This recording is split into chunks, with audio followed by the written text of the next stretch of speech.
We could have taken a subsonic engine and adapted it. We could have taken the subsonic business model and adapted it. That works, but it's not nearly as good for our customers and our passengers because it brings the baggage of designs that were never optimized for supersonic flight and significantly increased operating costs.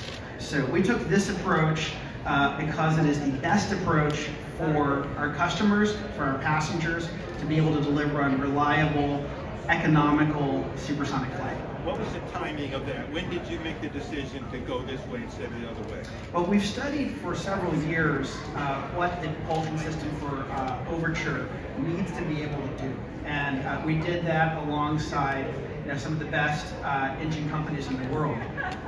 But in parallel, we said, let's take a fresh look at what a fresh approach would be. The more we understood the subsonic world, the more we realized that there would be significant benefit in being willing to think differently. And so we've had engine development now underway since earlier this year in this approach, and we are we're super excited about that. Can you describe the financial arrangement of allowed partners, contract partners? So we have not disclosed the financial details of our relationships with our suppliers. This is not a how do I say this? We haven't disclosed the financial details. That said, there are significant advantages in doing it this way. We've always assumed that Boom will be funding a significant portion of engine development, and doing it this way allows us to actually be far more capitally efficient, working much more directly with the supply chain than we would have in a traditional approach.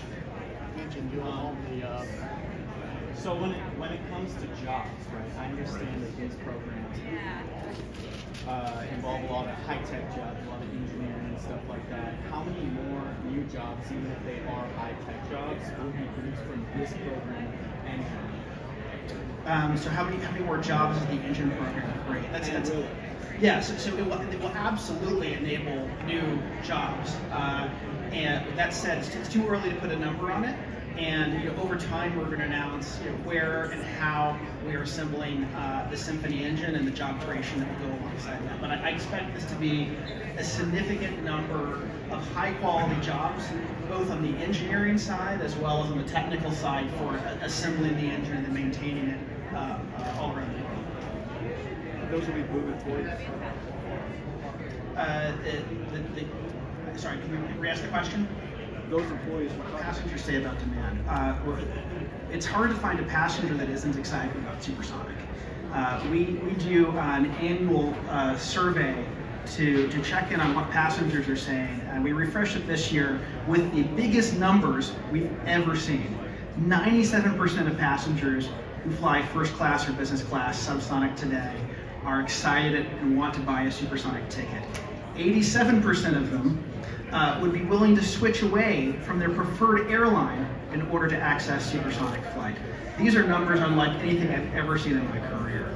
Passengers are looking forward to a leap in speed, getting better at the basic thing that is why we have airplanes, to get from point A to point B. And I think the second order benefits of that are ones that really the world is still absorbing. What happens when we can get to Sydney, Australia, as quickly as we can get to Honolulu today?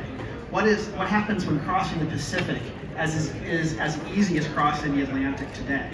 What happens when we could have a weekend in Paris instead of a weekend in wine country? These are the kinds of things that supersonic flight makes possible. And I think we're going to see a lot of second order effects from faster flight, just the same way we saw a lot of positive second order effects half a century ago when we doubled speed going from propeller age into the jet age.